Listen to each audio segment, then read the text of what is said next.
హల్లెలూయా. పునరుత్థాన శుభాభివందనములు దేవుని పక్షంలో మరియు కుటుంబ పక్షంలో మీ అందరికీ తెలియపరుస్తున్నాను. జీవం కలిగిన గొప్ప దేవాతి దేవుని మనం కలిగి ఉన్నాం. సంతోషంగా ఉన్న వారందరూ బిగ్గరగా హల్లెలూయా హల్లెలూయా. ఈ ఉదయకాలపు ఆరాధనలో దేవుడు మహిమకరంగా మాట్లాడుతున్నాడు. నీ కొరకు, నా కొరకు, మన కొరకు ఒక అద్భుతమైన మాటను మన ముందు పెడుతున్నాడు. పరిశుద్ధ గ్రంథంలో నుండి ద్వితీయోపదేశ కాండము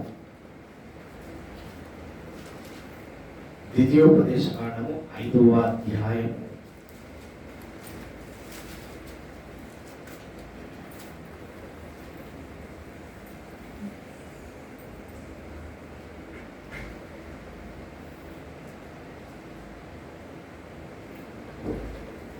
మొదటి వచనం చూసుకుందాం. ద్వితీయోపదేశ కాండము 5వ అధ్యాయము మొదటి వచనం. మోషే ఇశ్రాయేలునందరిని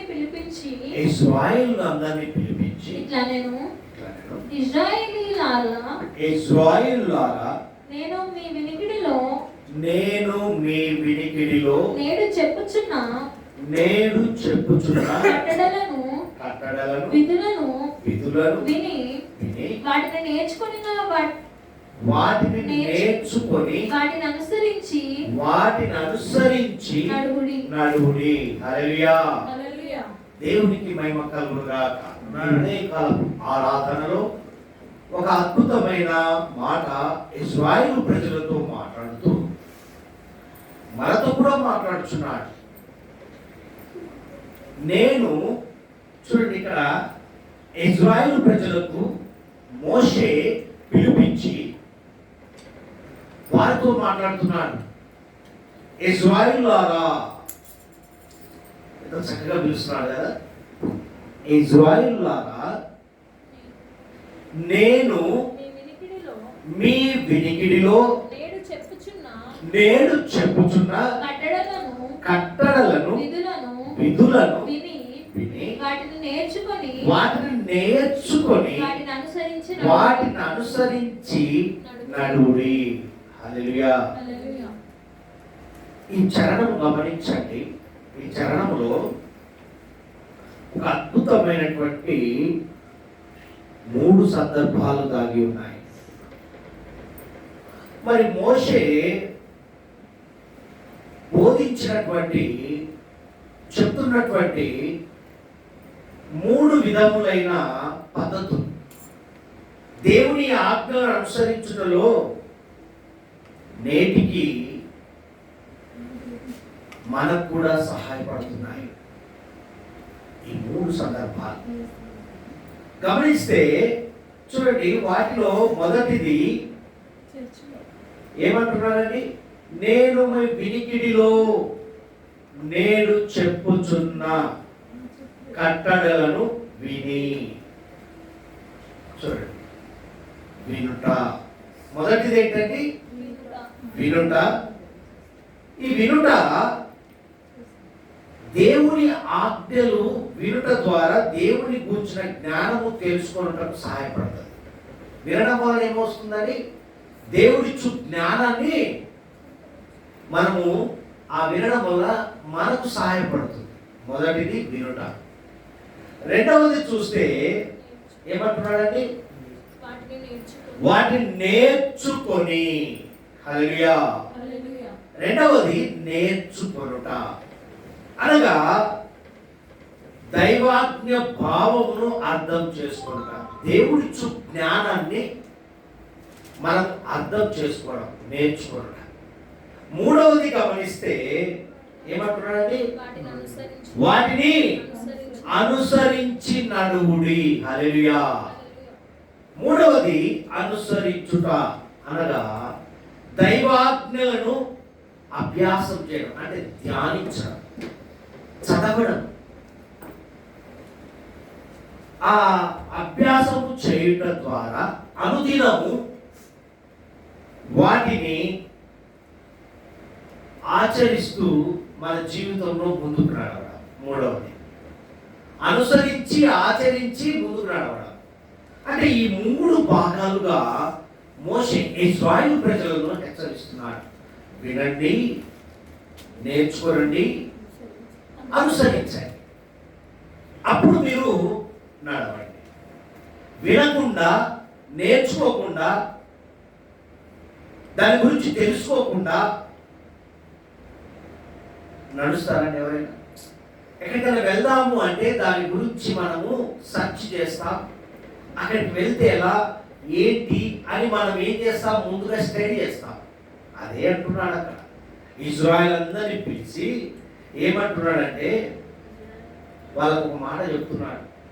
చక్కగా అంటాడు కదా ఇక్కడ, నేను మీ వినికిడిలో నేను చెప్పుచున్న కట్టడలను విధులను విని వాటిని నేర్చుకొని వాటిని అనుసరించి నడువుడి. దేవుడు చెబుతున్న ఆజ్ఞలను వినమంటున్నాడు, నేర్చుకోమంటున్నాడు, అనుసరించి నడవండి క్రమముగా అంటున్నాడండి. ప్రియమైన దేవుని సంగమా, ఇది అంశము మన జీవితములో, మన జీవిత నడవడిలో దేవుని ప్రణాళిక.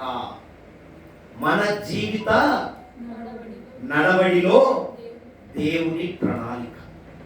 మనం నడుస్తున్న జీవితంలో దేవుని యొక్క ఉద్దేశము, దేవుని యొక్క ప్రణాళిక ఏంటి అంటే, వినడం వలన, నేర్చుకోవడం వలన, అనుసరించడం వలన దేవుని యొక్క ప్రణాళికను నెరవేర్చిన వారిగా ఉంటాము అంటున్నాడండి. అందుకే ఇజ్రాయెల్ ప్రజలకు చెప్పయ్యా అని మోషేకు సెలవిచ్చాడు. ఇక్కడ గమనిస్తే ప్రియమైన దేవుని సంగమా, ఎంత చక్కగా ఈ 5వ అధ్యాయము 33 వచనాల్లో ఈ వాక్య భాగంలో ఏమని వ్రాయబడిందంటే చూడండి, యెహోవా నిబంధన ధర్మశాస్త్రము బోధించుటకు ఆజ్ఞ, తర్వాత కానాను జయించుటకు ఆజ్ఞ, తర్వాత దేవుని జ్ఞాపకం చేసుకున్నటకు ఆజ్ఞ, ఆ తర్వాత స్వనీతిని గూర్చినటువంటి ఆజ్ఞలు. అంటే ఇన్ని రకాల ఆజ్ఞలు, మరి దీవెనలు మరియు శాపములకు సంబంధించిన ఆజ్ఞలు ఎన్ని తెలుపుతున్నాడు ఈ 33 వచనాల్లో. అయితే ఇక్కడ గమనించవలసిన విషయం ఏంటంటే, ఇక్కడ గమనించండి, ఇశ్రాయేలు ప్రజలను ఉద్దేశించి మాట్లాడుతున్న విధానం ఏంటంటే, ఇక్కడ ఆజ్ఞలన్నీ బయలుపరుస్తున్నాడు, చక్కగా బయలుపరుస్తున్నాడు. మన పితరుడైన అబ్రహాం విషయానికి వెళ్తే ఇక్కడ గమనించండి ప్రియమైన దేవుని సంగమా, అబ్రహాంను పిలిచినప్పుడు దేవుడు ఏం చేశాడు? 3 వాగ్దానాలు ఇచ్చాడు. అబ్రహాం గారికి ఏమి ఇచ్చాడండి? 3 వాగ్దానాలు ఇచ్చాడు. వాగ్దానాలు ఏంటంటే, మొదటిది గొప్ప జనముగా చేస్తా అన్నాడు. అవునా? అబ్రహాము, నిన్ను గొప్ప జనముగా చేస్తాను అన్నాడు. రెండవది వాగ్దాన దేశము ఇస్తాను అన్నాడు. మూడవది నీ ద్వారా సర్వలోకమును ఆశీర్వదిస్తాను అన్నాడు. ఇన్ని రకాల ఆశీర్వాదాలు ఇచ్చాడు. అయితే ఇక్కడ గమనించండి, మొదట వాగ్దానము ఐగుప్తు బానిసత్వంలోనే జరిగిపోయింది.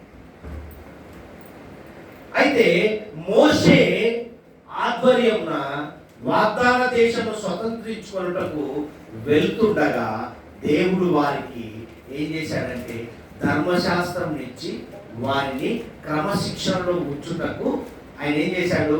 అనుసరించి అభ్యాసం చేయమన్నాడు. చూడండి 4వ అధ్యాయము 44వ వచనం, ద్వితీయోపదేశకాండము 4వ అధ్యాయం, మోషే ఇశ్రాయేలుకి ఇచ్చిన ధర్మశాస్త్రము ఇది. హల్లెలూయా. ధర్మశాస్త్రంలో ఉన్న కట్టడలు, వాటిని వినండి, నేర్చుకోండి, అనుసరించండి. పరిశుద్ధ గ్రంథంలో దేవుని యొక్క ఆజ్ఞలను ముందు వినమన్నాడు, తదుపరి నేర్చుకోమంటున్నాడు, తదుపరి అభ్యాసము చేసి అనుసరించమంటున్నాడు. చదవకుండా మనకు అర్థమవుతుందా? దాన్ని అర్థం చేసుకుంటే ఆ ధ్యానించడం మనం చేయమంటున్నాడు. ఇక్కడ గమనిస్తే ఒక మాట సెలవిస్తున్నాడు చూడండి. ఆయన ఎందుకు ధర్మశాస్త్రం ఇచ్చాడంటే నడిపించే విధానంలో, నడుస్తున్న క్రమంలో క్రమశిక్షణ అవసరం. ఆ క్రమశిక్షణ కావాలి అంటే ధర్మశాస్త్రము చదివి దాన్ని అనుసరించాలి. అయితే అందుకే ఇక్కడ రాయబడిన మాట ఏమంటాడంటే, ఈ ఎందుకు ధర్మశాస్త్రం ఇచ్చాడంటే తనకు మహిమకరమైన జీవిత విధానం వారు కలిగి ఉండాలని. దేవుని యొక్క మహిమకరమైన జీవితంతో వారు అంటే ఎవరు? ఇశ్రాయేలు ప్రజలు కలిగి ఉండాలని ఒక ఉద్దేశం. ఈరోజు మనల్ని కూడా హెచ్చరిస్తున్నాడంటే మనము కూడా మహిమకరమైన జీవితంతో జీవించాలనే దేవుని యొక్క ఉద్దేశం. ఇక్కడ గమనించండి. అయితే మొదటిగా ఈ 10 ఆజ్ఞలు తన చేతితో రాతి పలకలపై రాసి మోషే ద్వారా తన ప్రజలకు అందించాడు. మనందరికీ తెలిసిన విషయం. అయితే తన ద్వారా బానిసత్వము నుండి స్వాతంత్రము పొందిన వారి నుండి నమ్మకత్వము, విధేయతను కలిగిన జీవితాన్ని దేవుడు ఆశిస్తున్నాడండి. ఏదైతే స్వాతంత్రాన్ని, బానిసత్వం నుండి తొలగి విడుదల పొంది స్వాతంత్రము పొందుకున్నటువంటి జనుల నుండి ఆయన విధేయతను కలిగి ఉన్న విధానము నీలో, నాలో, మనలో చూడాలనుకుంటున్నాడు. ఇశ్రాయేలు ప్రజలను ఉద్దేశించి మనల్ని కూడా హెచ్చరిస్తున్నాడు. వారిలో ఆ విధేయత చూడాలనుకుంటున్నాడు. వారిలో ఆ వినే స్వభావం చూడాలనుకుంటున్నాడు. నేర్చుకునే స్వభావం చూడాలనుకుంటున్నాడు. అనుసరించే విధానాన్ని దేవుడు ఎదురు చూస్తున్నాడు. అప్పుడు వారిలో విధేయత ఎంత మాత్రం ఉందనేది గ్రహిస్తున్నాడు.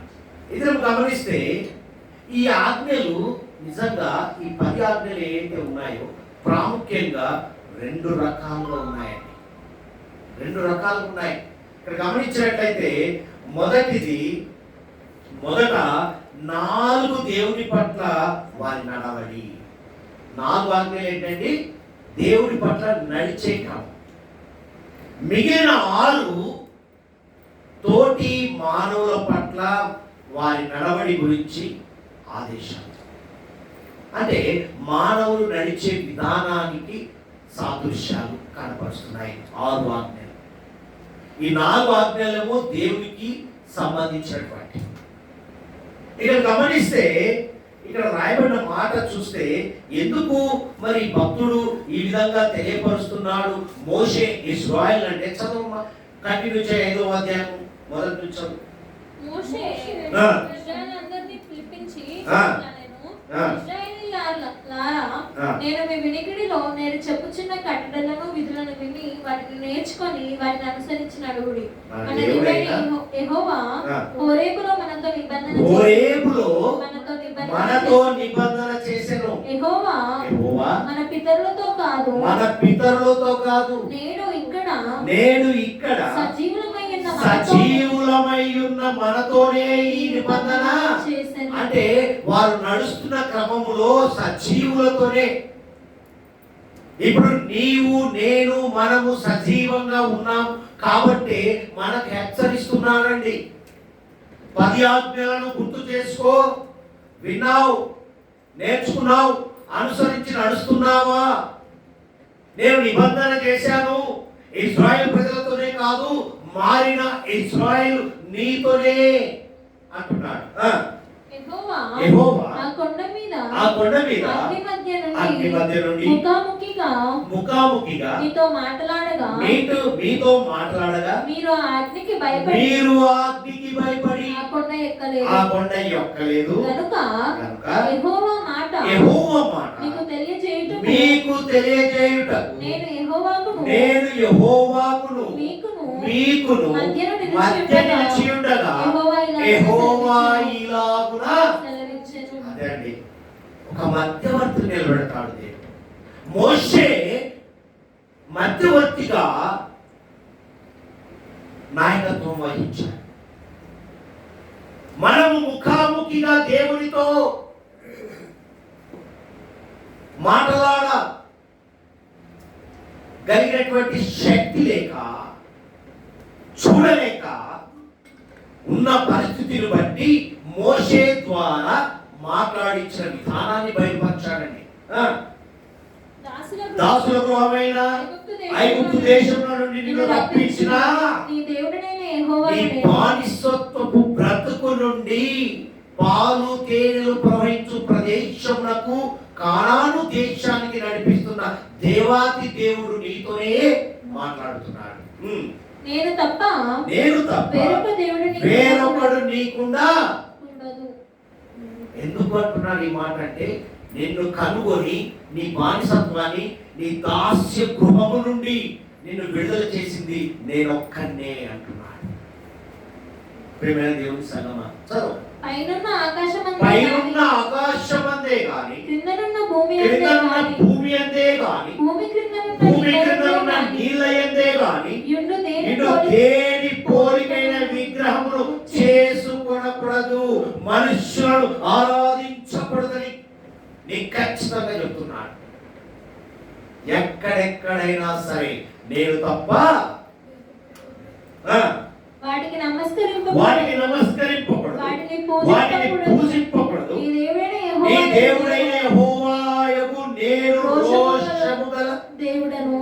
అదండి, రోషము గల నన్ను ద్వేషించు వారి విషయంలో 3-4 తరముల వరకు తండ్రుల దోషమును కుమారుల మీదికి రప్పించుచు నన్ను ప్రేమించి నా ఆజ్ఞలను గైకొను వారి విషయములో 1000 తరముల వరకు కరుణించువాడనై ఉన్నాను. అదండి, మొదట 5వ వచనం మొదటి వచనంలో మాట్లాడిన రీతి ఏంటంటే, మీరు నా కట్టడలను నా ఆజ్ఞలను విని ఏం చేయాలి, నేర్చుకొని అనుసరిస్తే నేను 1000 తరముల వరకు, చూడండి అక్కడ, నన్ను ప్రేమించి నా ఆజ్ఞలను గైకొను వారి విషయంలో 1000 తరముల వరకు కరుణించువాడనై దేవునికి మహిమ.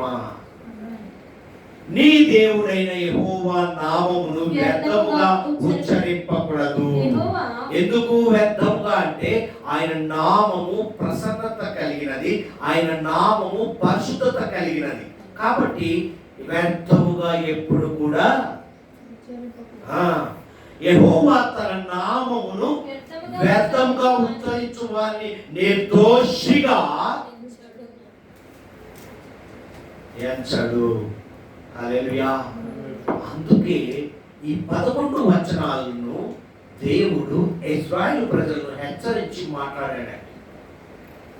మాట్లాడుతూ ఇక్కడ అంటున్నాడు, మనలను రక్షించి, అంటే మోషే చెప్తున్నాడు ఇశ్రాయేలు ప్రజలకు, మనలను రక్షించి విమోచించిన ఆ సార్వభౌముని పట్ల మన ప్రేమ, గౌరవము, భక్తి శ్రేష్టమైనదిగా ఉండాలనియు అని హెచ్చరిస్తున్నాడు.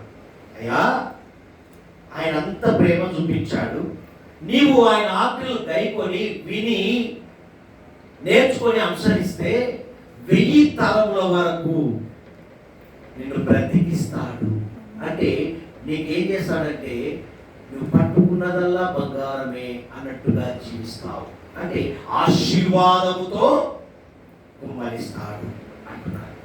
ఇక్కడ ఏమంటున్నాడంటే, నేను ఇంతగా నిన్ను బానిసత్వం నుంచి తీసుకొచ్చాను కదా, మరి నీవు నాకు చేయవలసింది ఏంటి అంటే, ఇక్కడ అంటున్న మాట ఏంటంటే, మన ఆరాధన, మనము చేస్తున్న ఆరాధన, మనము స్తుతిస్తున్నటువంటిది, గణపరుస్తున్నటువంటిది, భుజాడుచున్నటువంటిది, మొరపెడుతున్నది ఏమంటున్నాడంటే, ఆయనకు మాత్రమే సొంతము, ఇంకెవరికి కాదు. ఇక్కడ మాట్లాడుతున్న మాట ఏంటంటే, ఆయనకు మాత్రమే సొంతమవ్వాలని ఆయన ఆదేశించుచున్నాడు. ఇక్కడ ఆదేశిస్తున్నాడు, ఖచ్చితంగా చెప్పాడా, నేనే, నన్ను తప్ప ఎవరిని నువ్వు ఆరాధించకూడదు. ఎందుకు? నువ్వేంటో, నీ స్థితి ఏంటో, నీ గతి ఏంటో నిన్ను ఎరిగి ఉండి నీకు విడుదలనిచ్చాడు, నిన్ను నడిపించాడు, నిన్ను రక్షించాడు, నిన్ను విమోచించాడు. మరి విమోచించిన దేవునికి, విమోచించిన వ్యక్తికి నీ మీద అజమాయిషి చేయడము తప్ప. నిబంధనలు గుర్తు చేస్తున్నాడు అంతే. అంతేగాక మరలా అంటున్నాడు, మన జీవితంలోని ప్రతి పరిధిలో ఆయనను యేసుక్రీస్తు ప్రభువుగా అంగీకరించాలి అంటున్నాడు. యెహోవా దేవుడు సెలవిస్తున్నాడు. ధర్మశాస్త్రంలో నుండి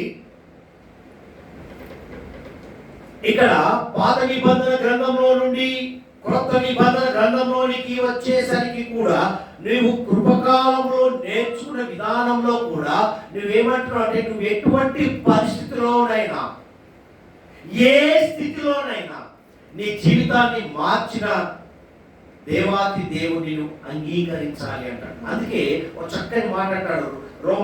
రోమీయులకు రాసిన పత్రికలో ఒక మాట రాయబడి ఉంటుంది, చదవండి. అక్కడ 10వ అధ్యాయంలోకి వెళ్దాం. 10వ అధ్యాయము 9వ వచనం చదవమ్మా. అక్కడ రాయబడి అమ్మా, అదేమనగా యేసు ప్రభువని, చూడండి, యేసు ప్రభువని నీ నోటితో ఒప్పుకొని, నీ నోటితో ఒప్పుకొని, దేవుడు మృతులలో నుండి ఆయనను లేపనని నీ హృదయమందు గమనించండి. ధర్మశాస్త్ర గ్రంథములో, పాత నిబంధన గ్రంథములో, ఒడంబడికలో రాయబడిన మాట ఇక్కడికి వచ్చేసరికి, కృపకాలానికి వచ్చేసరికి, క్రొత్త నిబంధనలో ఈ జర్నీలో గమనించండి ఏమని రాయబడిందట. అదేమనగా యేసు ప్రభువని. ఎందుకంటే అప్పటి నుంచి ప్రయాణించుకుంటూ నీ చివరి గమ్యానికి వచ్చేసరికి నువ్వేంటో తెలియపరిచాడు, సత్యాన్ని తెలియపరిచాడు, క్రమములు నేర్పాడు, క్రమశిక్షణను నేర్పాడు, అపవాదిని ఎలా ఎదిరించాలో నేర్పాడు. మరి నేర్పిన దేవాది దేవుని నీవు అంగీకరించే విధానము ఏ విధంగా ఉండాలో బయలుపరుస్తున్నాడు. రోమా సంఘానికి చెప్తున్నాడు, రోమా సామ్రాజ్యంలో ఉన్న వారికి, మరి విశ్వాసంతో ఉన్న వారికి చెప్తున్న మాటలు ఇవి. ఈరోజు మనము కూడా అడుగుతున్నాడండి.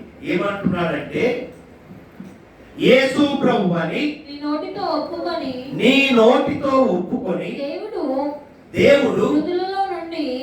దేవుడు తండ్రి కుమారుని లేపిన విధానాన్ని గుర్తు చేసుకోమంటున్నాడు.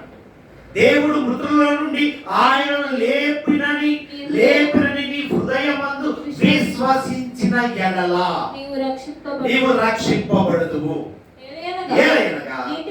నీతి కలుగునట్టు మనుషుడు హృదయములో విశ్వసించు రక్షణ కలుగునట్టు నోటితో ఒప్పుకొనును అని అంగీకరించాడు. ఎందుకు? నీ బానిసత్వపు బ్రతుకు నుండి నీకు విడుదల ఇచ్చాడు, నీకు చెప్పాడు, నేర్పాడు, దాన్ని అభ్యాసించే జ్ఞానం ఇచ్చాడు, అనుసరించే విధానము నీ చేయి పట్టి నడిపించాడు. కాబట్టి నువ్వేం చేయాలి? నోటితో ఆయన నా కొరకే తండ్రి లేపి ఉన్నాడు, మరణించి తిరిగి లేచిన దేవాతి దేవుని నువ్వు కనుగొని ఉండాలి అంటున్నాడు. మరణాన్ని గెలిచి వచ్చిన సార్వభౌముని నువ్వు గుర్తించాలి. హల్లెలూయా. గమనించండి, రెండవ భాగంలో అంటే మొదటి ఈ 4 భాగాల్లో, ఆజ్ఞల్లో, 4 ఆజ్ఞల్లో ఆయనను అంగీకరించే విధానాన్ని బయలుపరిచాడు. రెండవ భాగంకి వచ్చేసరికి ఈ 6 ఆజ్ఞల్లో ఏమని రాయబడిందంటే, తల్లిదండ్రులను సన్మానించమంటారు. తర్వాత మనతోటి మానవుల పట్ల మనతో ఉన్న సహోదర ప్రేమను కనపరచమంటున్నాడు. నిన్నువలే అది కావాలంటున్నాడు. మానవుల పట్ల మన ప్రవర్తన ఏ విధంగా ఉండాలో దేవుడు నిర్దేశించుతున్నాడు. మన ప్రవర్తన ఎలా ఉండాలండి? నిన్నువలే బీదలను కనికరించున్నాడు. అవి దేవునికి ఇష్టం. ఎన్ని విధాలుగా చెప్పుకుంటూ 5వ అధ్యాయంలోనికి రావాలి. ద్వితీయోపదేశకాండం 5వ అధ్యాయము చక్కని మాట ఇక్కడ వ్రాయబడింది. 5వ అధ్యాయము 32-33 వచనాలు చూడండి. వారు స్వాధీనపరచుకొనున్నట్లు నేను వారికి ఇచ్చుచున్న దేశమందు వారు అలాగూ ఎలాగూ ప్రవర్తించాలి. విన్నదేంటిది, నేర్చుకున్నదేంటిది, అనుసరించిన విధానము, మీకు ఐగుప్తు బానిసత్వంలో నుంచి విడుదల చేసిన దేవాది దేవుణ్ణి నిబంధనను నెరవేర్చేవారిగా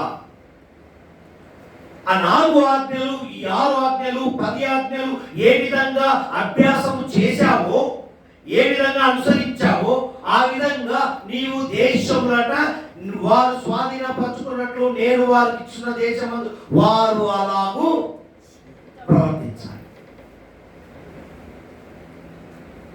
లోకంలో ఉన్న వారు వేరు, నువ్వు వేరు. లోకంలో ఉండాలి కానీ లోకంతో నడవకూడదు. నువ్వు ఏ విధంగా ఉన్నారంటే మారిన ఇశ్రాయేలుగా బానిసత్వంలో నుండి, బానిసత్వ బ్రతుకులో నుండి నువ్వేం చేశావు? పరిశీలన చేయబడి, పరీక్షించబడి, పరిశోధించబడి నువ్వు పుటము వేయబడిన వారిగా ఉన్నావు. అగ్నిలో కాల్చబడినటువంటి గడ్డిగా మారావు. కాబట్టి నీలో క్వాలిటీ అయినటువంటి పరిశుద్ధతను దేవుడు నీ వైపు చూస్తున్నాడు. అది ఇతరులు గుర్తించాలి. అంటే నీ ప్రవర్తన, నీ మాట, నువ్వు నడుస్తున్న విధానం, నువ్వు నేర్చుకున్న విధానం ఇతరులకు తెలియపరచాలని గుర్తు చేస్తున్నాడు. అసలు 33 కాబట్టి అనుసరిస్తున్న విధానములో కుడికే గాని ఎడమకే గాని తిరగక మీ దేవుడైన యెహోవా ఆజ్ఞాపించినట్లు చేయుటకు జాగ్రత్త. అందుకే మోషే చెప్పాడు ఇశ్రాయేలందరిని పిలిచి, అయ్యా మీరు నడిచే విధానంలో, నేర్పించిన విధానంలో మళ్ళీ వెనకకు పోకండి. వెనకకు లోతు భార్య ఏమైందండి? అయ్యో నాదా అన్నది. అయిపోయింది. అంటే మనంతా ముందుకే, వెనక ఉన్న వాటిని మరచి ముందున్న పరుగు పందెంలో ఓపికతో పరిగెట్టాలి. అది మన కాన్సెప్ట్, అది మన నిబంధన. ఇక్కడ గమనించినట్లయితే చూడండి, వ్రాయబడిన మాట ఏమంటున్నాడమ్మా ఇక్కడ? కాబట్టి మీరు కుడికే గాని ఎడమకే గాని తిరగక మీ దేవుడైన యెహోవా ఆజ్ఞాపించినట్టు చేయుటకు జాగ్రత్త. మీరు స్వాధీనపరచకొనబోవు దేశంలో మీరు జీవించుచు మేలు కలిగి దీర్ఘాయుష్మంతులగునట్లు మీ దేవుడైన యెహోవా మీకు ఆజ్ఞాపించిన మార్గమన్నిటిలో నువ్వు దీర్ఘాయుష్మంతురాలిగా ఆశీర్వాదకరంలోనికి నడవాలి. అంటే ఆయన చెప్పినట్టు చేయాలి. మోషే నాయకత్వంలో, మోషే ఆధ్వర్యంలో నడిపిస్తున్న విధానంలో అయ్యా మీరు వినండి, నేర్చుకోనండి, అనుసరించి ఆ మార్గంలో నడిస్తే మీకు ఇటువంటి ఆశీర్వాదములు కుమ్మరింపబడతాయి. హల్లెలూయా. దేవునికి మహిమ కలుగును గాక. ప్రియమైన దేవుని బిడ్డలారా, ఇక్కడ గమనిస్తే ఏమంటున్నాడంటే, చూస్తే మన జీవితంలో దేవుని ప్రణాళిక చొప్పున, అంటే ఆ దేవుని ప్రణాళిక ఏంటి? వినడము, నేర్చుకోవడము, అనుసరించడం దేవుని యొక్క ఉద్దేశం. మనం ఏం చేయాలి? దేవుని స్వరాన్ని గైకొనే వారిగా ఉండాలి. దేవుని యొక్క మాటను గ్రహించే వారిగా ఉండాలి. దేవుని యొక్క ఉద్దేశం ఏంటో మనము పరిగణించే వారిగా ఉండాలి. అందుకే అంటున్నాడు, మన జీవితంలో దేవుని ప్రణాళిక చొప్పున నడవాలి అంటే అంతర్గత గొప్ప మార్పు మనలో రావాలి. నీలో మార్పు రావాలి. అంటే మార్పు ఏం మార్పు? వినే మార్పు, నేర్చుకునే మార్పు, అనుసరించే మార్పు. మనం వినం, నేర్చుకోము, అనుసరించము. ఇంకెలా? ఇంకా అలాగే బానిసత్వంలోనే ఉంటావా అంటున్నాడు ఇశ్రాయేలు ప్రజలను ఉద్దేశించి. ఈరోజు మనతో మాట్లాడుతున్నాడు. నీవు అనుసరిస్తున్నావా? ఏ విధంగా నేర్చుకున్నావా? విన్నావా? అంతే కదా, విన్నదాన్ని, కన్నదాన్ని నీవు విన్నది చూసింది చూసినట్టుగా అవునంటే అవును కాదంటే కాదన్నట్టుగా ఉన్నామన్నారు.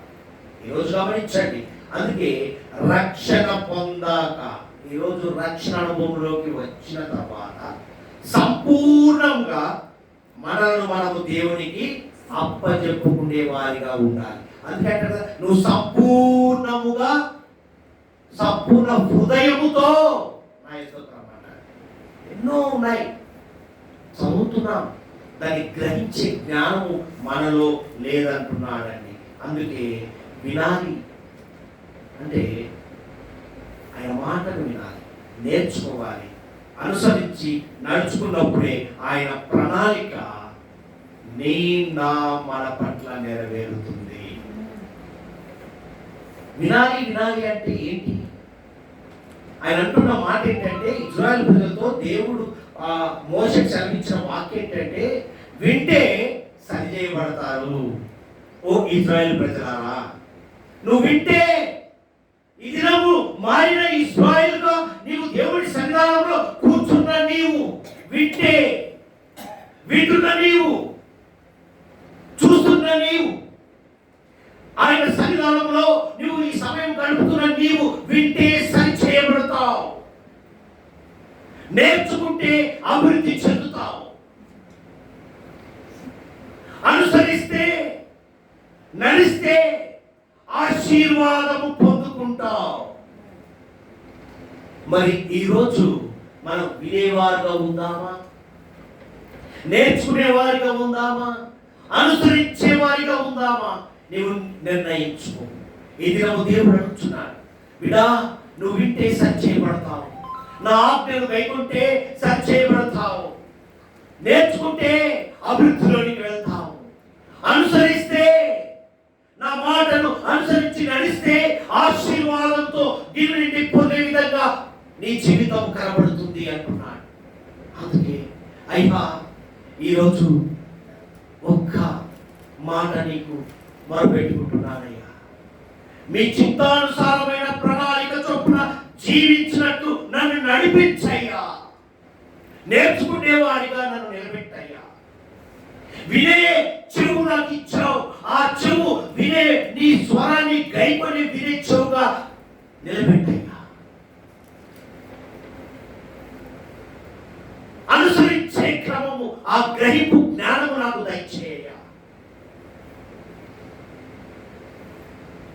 నేను ఎప్పుడు కూడా నేర్చుకునే వ్యక్తిగా ఉండాలయ్యా. నేను జ్ఞానిని కదా అని నేను అనుకోకుండా ఆ మాటకు దూరంగా జీవించాలయ్యా అనే నిబంధనతో నువ్వు వెళ్ళినప్పుడు, మోషే ఇశ్రాయేలు ప్రజలు నడిపించి క్రమంలో వారిని పిలిచి చెప్పినట్టుగా వారు ఏ మాటలైతే గైకొన్నారో వారు 1000 తరములుగా జీవించారు. నీవు కూడా అలాగే జీవించుదువుగాక. దేవుడి మాటలు దీవించుగాక.